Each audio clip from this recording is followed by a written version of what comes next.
Russia and Canada, two nations separated by oceans, yet bound by a chilling tension across the Arctic. For years, their relationship has been rocky, marked by rigid diplomacy and wary standoffs. But what started as merely icy stares across frozen waters has now evolved into something far more intense, something that promises to transform this chess game played in shadows and sub-zero temperatures into a full-scale confrontation, into a war. But what's pushing these two northern giants toward an armed conflict? We've got all the answers in this video. Now, if all those ice-cold metaphors didn't give it away already, yes, it's the Arctic Ocean that's at the heart of this brewing conflict. Simply put, Russia wants control over more of the Arctic Ocean than any nation has ever claimed. That's why in April 2021, Moscow submitted a bold request to the United Nations to extend its Arctic territory by over 270,000 square miles. If granted, this would stretch Russia's influence right into Canada's exclusive economic zone, also known as the EEZ, limits, essentially Canada's front yard. Under international law, EEZs grant each country sovereign rights over a 200 nautical mile stretch of ocean from their shores. Within this zone, countries control resource extraction, drilling, and to a degree, shipping routes.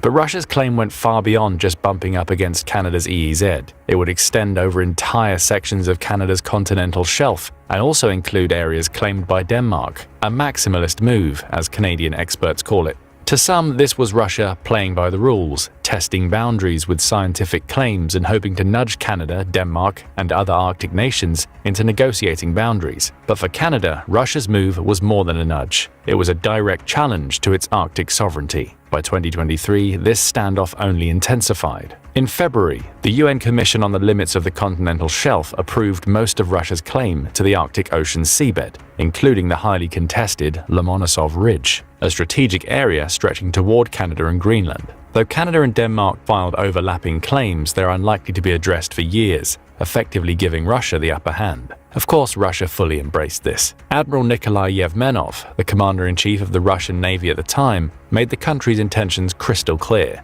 According to him, Russia needed full-scale expansion into the continental shelf. The goal? Control over nearly 70% of the Arctic Ocean. Russia also used the fact that the world's attention was focused on Ukraine to secure power and influence over the north, a dramatic flex of strength that underscores its Arctic ambitions. As a consequence of these moves, Canada finds itself in an urgent struggle, bracing for potential long-term confrontation in one of Earth's last frontiers. But why? Why would two of the world's largest nations risk so much over what seems like a frozen wasteland? Because of what lies beneath the ice: vast oil and gas reserves, strategic waterways, and essential resources that could shift the balance of power for decades to come. According to a 2008 US Geological Survey, at least 90 billion barrels of oil and 1,669 trillion cubic feet of natural gas lies under the Arctic Ocean. If Russia were to gain control over these resources, its potential revenue could exceed $7.4 trillion. For a nation where oil and gas make up about 20% of its GDP and as much as 60% of export revenues, securing these Arctic resources isn't just desirable, it's essential. Without access to the Arctic's wealth, Russia's economic stability is at risk, a threat that has bolstered President Vladimir Putin's determination to lay claim to as much of the Arctic as possible. In his words, the Arctic waters must be protected by all means, and based on Russia's military posturing in the Arctic, it's clear that the country is quite serious about this commitment. But more on that later. For now, let's further discuss what makes the Arctic so appealing to the two potential combatants. Energy resources are only one part of Russia's interest in the Arctic. You see, global warming is melting the Arctic ice, which pushes valuable fish stocks northward as new waters open up to commercial fishing. This trend is crucial for Russia because approximately 1/3 of all fish harvested in the country already come from Arctic waters, making it a critical food source. Given that 400,000 Russians were identified as severely food insecure between 2019 and 21, fishing rights are not just economic, but a national security priority. Expanding Russia's Arctic fishing zones could help address food shortages in a nation where remote regions rely heavily on marine resources for sustenance. But the Arctic is more than a resource bank for energy and food. It's also home to the Northern Sea Route, or NSR, and the Northwest Passage, or NWP.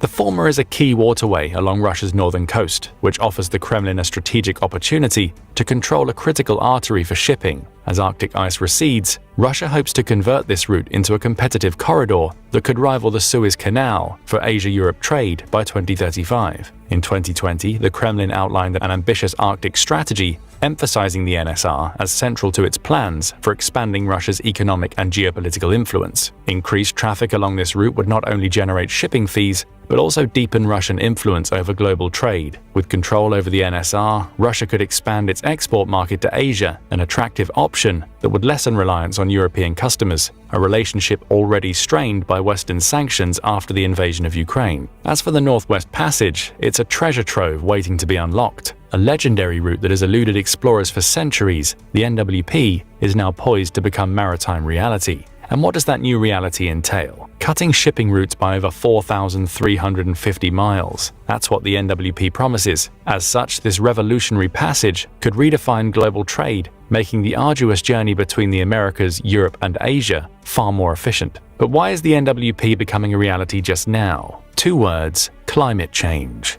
As Arctic temperatures soar, ice that once blocked these waterways is disappearing at an alarming rate. How alarming? Well, the Arctic is warming at a rate twice that of any other region, so the NWP could soon be free from its icy chains. By 2050, we may witness entirely ice-free summers, ushering in a new era of navigation. This means that the dream of a reliable shipping route is no longer a distant fantasy, though at a large cost to the planet. For Russia, the NWP represents an untapped potential. As the country bolsters its Atlantic capabilities, it sees the NWP as a key to unlocking greater access to trade routes. With the ice melting, Russia's ambitions only intensify. If Moscow manages to assert control over this passage, it could dominate the entire northern maritime trade. This would allow Russia to dictate terms and access to vital shipping lanes. But not so fast. There's a major obstacle in Russia's path to dominance: Canada. And Canada stands resolute. The NWP is within Canada's territorial grasp. The Prince of Wales Strait and the McClure Strait, 2 critical components of the NWP, are seen as extensions of Canadian territory. So for the country, the passage isn't just about trade, it's a matter of sovereignty. However, Canada also knows that its claims of sovereignty will come under fire as the NWP transitions from myth to reality. But the NWP isn't the only point of contention for Canada. Arctic resources could also funnel billions of dollars into Canada's economy and potentially secure its future as an energy powerhouse. In Canada's view, Russia's bid for control directly threatens Canadian sovereignty and the prospect of tapping into these reserves. Given that Russia already controls 53% of the Arctic coastline, Canada sees this extension effort as a blatant overreach. Beyond energy and sovereignty, Canada's fishing industry would also benefit from expanded access to the Arctic. Securing more fishing waters could support northern communities and help ensure long-term food security. Canada argues that it too has a historical claim to Arctic territories, particularly those contiguous to its EEZ. The competition for Arctic sovereignty underscores deep-rooted differences between Canada and Russia, but it's only part of the larger picture. The geopolitical shifts in the 2020s have also exacerbated tensions between Russia and Canada. Following the Russian invasion of Ukraine, 7 members of the 8-member Arctic Council, which was chaired by Russia at the time, announced a boycott of any Russian-led talks. Historically, this council included both Russia and Canada as key members. However, these diplomatic ties sharply weakened for 2 reasons that went beyond the invasion of Ukraine itself. First was Canada's military assistance to Ukraine, and second was Russia's military activities in the Arctic under the backdrop of growing NATO presence along its borders. Let's tackle Canada and Ukraine's relationship first. In response to Russia's aggression, Canada made significant contributions to Ukraine, totaling almost $9 billion in financial assistance. The aid was crucial for the Ukrainian government to continue operating, delivering essential services and pensions to its citizens. Canada provided $4.86 billion through the International Monetary Fund, along with $360 million in direct bilateral loans. Furthermore, at the 2024 G7 summit, Canada's Prime Minister Justin Trudeau announced a remarkable $5 billion in Canadian dollars to help accelerate future revenues from frozen Russian assets, amounting to an estimated $69 billion,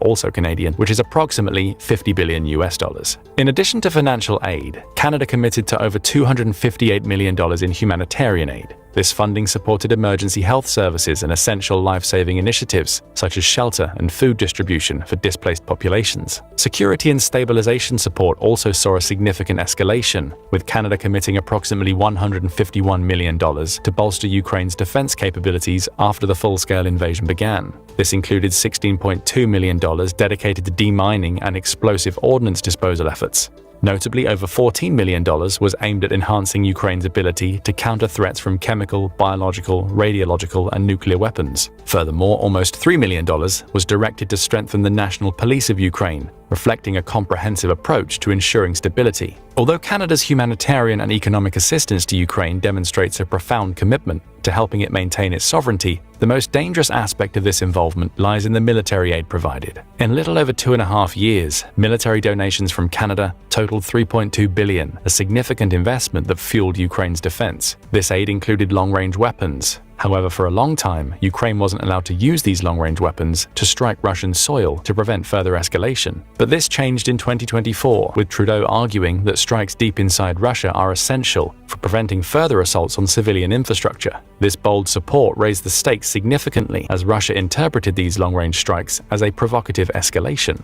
Putin cautioned that allowing Ukraine to strike targets within Russian territory could lead to a confrontation between NATO countries and Russia. And given Russia's history of fabricating justifications for its military aggression, one must wonder, what's to stop it from doing the same against Canada? This concern is heightened by Russia's increasing military activities in the Arctic, the second reason why the diplomatic relationship between the two countries has all but crumbled. Over the past decade or so, Russia has ramped up its military presence in the Arctic Circle, positioning itself as a formidable force amid escalating geopolitical tensions. Moscow's aggressive stance reflects its ambitions to control Arctic resources and shipping routes while reinforcing its military infrastructure. The Northern Fleet, stationed primarily on the Kola Peninsula, plays a pivotal role in this strategy, housing 8 of the Russian Navy's 16 ballistic missile submarines. These submarines are Delta IV and Burai-class vessels, and they can carry a deadly arsenal. Each Delta IV is equipped to hold 16 SSN-23 Sineva submarine-launched ballistic missiles, SLBMs,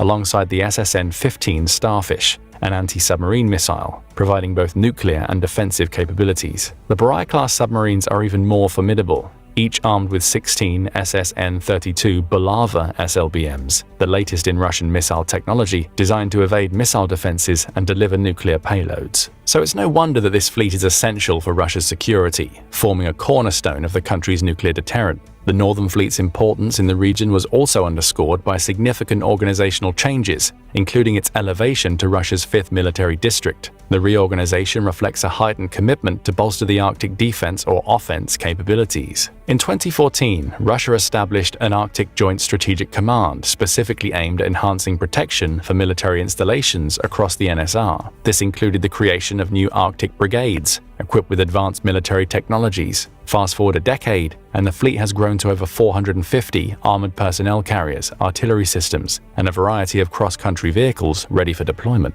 This restructuring isn't just a symbolic gesture, it's a clear indication that Russia is preparing for potential conflicts over the Arctic's vast resources. This preparation also entails establishing military bases throughout the Arctic. Since 2005, Russia has reopened at least 10 Soviet-era military bases in the Arctic, bringing these once neglected facilities back into operational status. These bases, such as those on Wrangel Island, Cape Schmidt, and Kotelny Island, have been modernized to host a new generation of military assets, including upgraded ships and advanced air defense systems. But the Russian modernization efforts don't just stop at military bases. As part of the Northern Fleet's upgrade, new naval surface combatants are also being introduced, along with more sophisticated missiles and artillery units. The fleet now includes multiple brigade combat teams and a motorized infantry brigade, which enhances its ground capabilities. As of 2019, the Northern Fleet was reported to have 37 surface vessels, including 10 operational large vessels and the Admiral Kuznetsov aircraft carrier,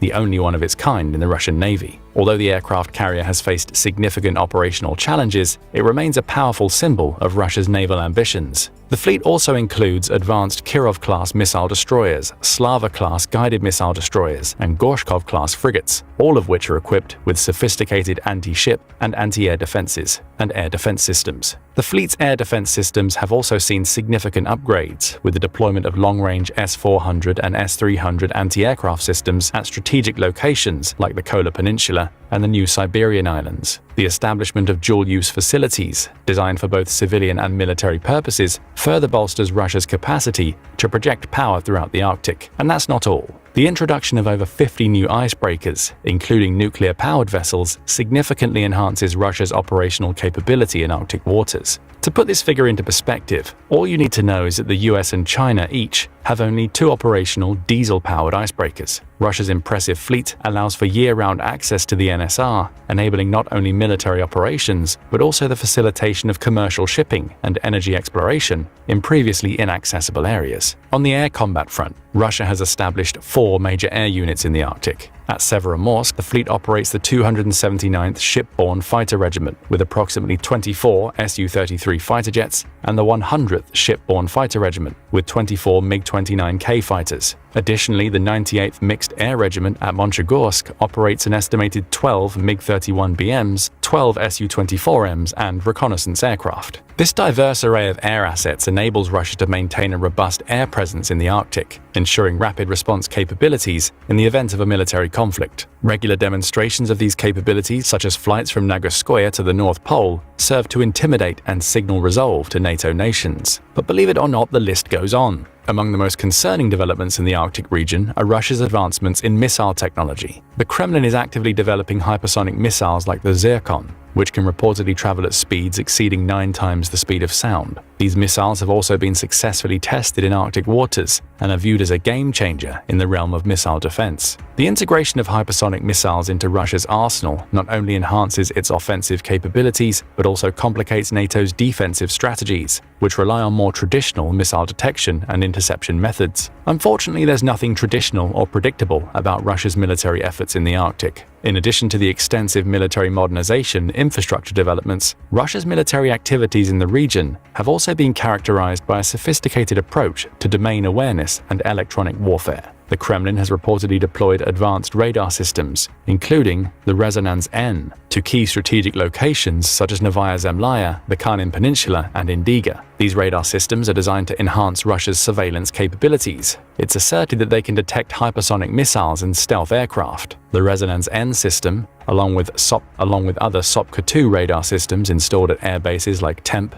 Nagoskoye, and Rogachevo, provide Russia with a significant advantage in monitoring Arctic airspace. While the precise capabilities of these radar systems remain somewhat ambiguous, some Russian sources claim that they possess advanced over-the-horizon detection capabilities. However, it remains uncertain whether these systems can provide early enough warning against stealth aircraft to facilitate effective interception. Additionally, a dual-use air surveillance radar station on Graham Bell Island adds another layer of monitoring, showcasing Russia's comprehensive approach to securing its Arctic interests. In the realm of electronic warfare, Russia has established centers in Severomorsk, Kamchatka, and Primorsky Krai. These facilities are equipped with advanced systems that can facilitate anti-submarine warfare and disrupt maritime communications. Russia's military doctrine places significant emphasis on electronic warfare as a means of gaining a battlefield advantage, meaning they could employ the technology to jam Western communications and radars, thereby confusing adversaries and complicating their decision-making processes. Such capabilities can serve both offensive and defensive purposes, allowing Russia to maintain operational security while undermining the effectiveness of NATO forces in the region. The escalation of military exercises has also marked a significant development in Arctic security dynamics. In 2024 alone, the Arctic Military Activity Tracker found over a dozen instances of Russian military exercises or training taking place in the region. These developments indicate that the Arctic is becoming an arena of intense military competition, and the activity could easily transform into an armed clash. What's particularly troubling for this scenario is the perceived inaction of NATO and Canada in the region. As several military experts have noted, NATO's current footprint in the Arctic lags behind Russia's by approximately a decade that might be the difference between peace and peril. According to Ketil Olsen, a former Norwegian military representative in NATO, the situation is dire. The Arctic is currently a dark area on the map. It's so vast and with few civilian surveillance resources. This stark assessment highlights the urgent need for enhanced monitoring and defense capabilities in a region that's increasingly becoming a focal point of geopolitical tension. The challenges posed by Russia's military buildup are compounded by the fact that the West has not prioritized its own Arctic capabilities. General Glenn Van Herk, a retired U.S. Air Force general and former chief of the U.S. Northern Command, emphasized the need for improved domain awareness in the Arctic to counter Russian and Chinese threats. During a Senate hearing in early 2022, he pointed out that what you can't see and what you can't determine, you can't defend from. This sentence perfectly summarizes the critical gap in surveillance and intelligence capabilities that could limit the West's response in the event of a crisis. But even after a crisis struck, Russia's invasion of Ukraine, the response from the Arctic allies has been slow. Canada pledged to increase military spending by $10 billion to bolster its Arctic defenses, including upgrades to early warning radar systems and the acquisition of new surveillance planes capable of detecting submarines. However, the first of these planes won't be delivered until 2032, and retired Canadian Defense Chief General Wayne Eyre has acknowledged that they will take decades to be ready. This timeline is more than troubling, especially considering that Russia's military efforts in the Arctic continue to evolve. Unfortunately, the current military situation in the Arctic is no less troubling than the future one. According to analysts, the current military balance in the region is heavily weighted in favor of Russia. The Kremlin's network of bases inside the Arctic Circle outnumbers NATO's by about a third. This reality reflects a significant strategic disadvantage for NATO and Canada, raising questions about their preparedness to effectively counter any Russian aggression in the region. But what does Canada think of all of this? Well, for one, the Canadian military undoubtedly recognizes the threat posed by Russia. That's why the country has been framed as Canada's main enemy alongside China. A 2023 military document outlined the Canadian forces' need to adapt in preparation for a long-term conflict with these nations, echoing sentiments similar to those expressed by NATO and the Pentagon. Retired Defense Chief Eyre emphasized the seriousness of the situation. "We must remember that Russia and China do not differentiate between peace and war. The hostile intentions and actions of our adversaries show that they consider themselves to be at war with the West." Eyre's acknowledgement reflects a broader understanding that the security landscape has shifted dramatically and necessitates a robust response. And yet Canada still seems to be scrambling to respond appropriately. Experts argue that Canada has been slow to respond to hostile actions, partly because of the belief that lack of actual fighting has made urgent preparations unnecessary. Eyre's employment concept paper bluntly states, "The absence of armed conflict between Canada and its adversaries has at times left the country in general, and the Canadian Armed Forces in particular, slow to respond to hostile actions." There's no doubt about it, this complacency must change as the threats posed by Russia escalate. That's why Canada's military leadership advocates for a whole-of-government approach to address the defense challenges, emphasizing the need for rapid adoption of artificial intelligence in military operations. AI would have various implications in the military, from event prediction to supporting decision-making, showcasing a forward-thinking strategy that seeks to enhance Canada's military capabilities. However, as Canada prepares to invest in its defense more heavily, significant concerns linger about its overall military readiness and the management of existing resources. Even with the potential of war growing larger with every passing day, the Canadian Armed Forces emphasizes that the country isn't on a war footing. This sentiment is echoed by various experts who stress that Canada lacks the necessary Navy, Air Force, and logistical assets to project power effectively. Let's take the Canadian military's current air capabilities as an example. The Royal Canadian Air Force operates around 263 aircraft, but most of them are aging, thus falling short of what is required to confront modern threats. At the same time, Canada's defense industry is ill-equipped for any potential confrontation. Even worse, Canada is pretty resistant to the notion of fully mobilizing its defense industry for the brewing conflict. But this shouldn't be surprising, given Canada's history in this department. You see, the Canadian federal government has avoided developing a comprehensive plan to fully mobilize resources for a conventional war for decades. This situation was exacerbated during the Cold War and has not been adequately addressed since. With this in mind, what can we expect from a Russian-Canada war? How will Canada fare in this conflict? Well, if Russia decides to attack in the Arctic, it would probably score a resounding victory, given Canada's insufficient military readiness and resource allocation. However, if Russia decided to attack Canada directly, the outcome will be far from clear-cut. Sure, on paper, Russia boasts a formidable military, far more impressive than Canada. However, the lessons from Ukraine illustrate that sheer numbers do not guarantee success. Plus, the Russo-Ukrainian War exposed significant weaknesses within the Russian military, transforming it from a seemingly invincible force into a laughingstock for the whole world. Of course, the war in Ukraine has also all but destroyed Russia's military, with the country reportedly losing roughly 700,000 troops by the end of 2024. Reports indicate that entire battalions have been decimated. One battalion from the 200th Motorized Rifle Brigade, for example, reportedly lost 645 of its 648 soldiers. The fighting in Ukraine also led to substantial attrition of armored vehicles, with thousands of tanks, armored fighting vehicles, artillery systems, and drones confirmed destroyed. Besides lacking troops and equipment, Russia also has another major challenge to contend with: logistics. If Russia attempted an invasion of Canada, the complexity of the logistics involved would be nothing short of staggering. First and foremost, Russia currently lacks the robust logistical infrastructure necessary for a straightforward one-on-one conflict. Any Russian military campaign would likely require traversing vast distances across the ocean, a feat that is already daunting given their current struggles in Ukraine, which is just next door. Truthfully, the US might be the only country to genuinely possess these global power projection capabilities. Speaking of the US, the country would almost certainly be dragged into this conflict immediately, especially if Russia chose to move through Alaska. This could create a two-front war that Russia would be ill-equipped to handle. Throw the rest of the NATO forces into the mix, and this war would quickly become a quagmire for Moscow, putting it into a sprawling, multinational standoff it couldn't possibly sustain. But does this mean Russia wouldn't start a war against Canada? Absolutely not. Russia has proven time and again that the regime's ambitions often override logic and caution. And when these ambitions include asserting dominance in resource-rich and strategically crucial areas like the Arctic, which could save Russia's future, calculated risks seem almost inevitable. So despite Canada's reluctance to commit to a conflict, the country might not have a choice but to go to war with Russia. But how do you think this war will play out? And is there any chance of avoiding it? Share your theories in the comment section below. Now go and check out Why is Canada Russia's Greatest Threat? Or click this other video instead. August 1946.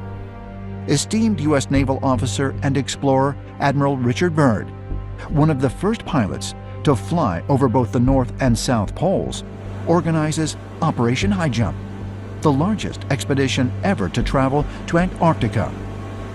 With 13 ships, 23 aircraft, and over 4,700 military personnel.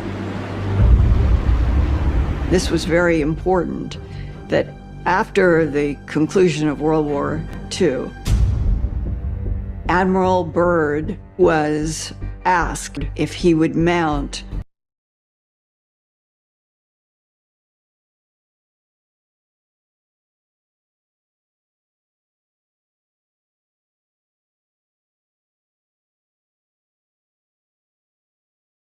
Attention, Canadians. Do you feel disconnected from our current political system? This could be our last chance to take a real legal stand for our rights. It's time to shift the political power to its rightful owners, the Canadian citizens and Indigenous peoples of Canada. Dive into our history, understand the need for change, and embark on the quest for true democracy. Are you concerned about our nation's commitment to human rights and self-governance? The power shift to freedom aligns with vital treaties and international laws enabling us to claim our rightful place as collective head of state. We advocate legally replacing the Crown, King Charles III, and our partocracy system with a true democracy, the peoples as the true collective head of state with veto power over our governance, to ensure your voice counts more than party interests. When our national collective civil and political rights are respected, your influence on policies will be direct and impactful. Join us on this noble struggle to make every Canadian and Indigenous peoples a meaningful participant in our future as collective head of state, which was legally owed and kept from us since the patriation of our Constitution, an official decolonization from the United Kingdom of 1982. It's time to correct the past of our government's lies and omissions to the people of our great country before it is too late. People 15 years old and over can sign our Canadian People's Referendum at canadianreferendum.ca and unite for our rights as the collective head of state in our Constitution. Together, we can be the example in reshaping Canada's future, not just for us, but for all peoples worldwide, once and for all. Are you ready to be part of this transformative movement? Join the Power Shift to Freedom movement by the Canadian People's Union and be part of a bold vision for Canada's future. Visit thecpu.ca for more details. Embrace and face the change required on your part to shape our future.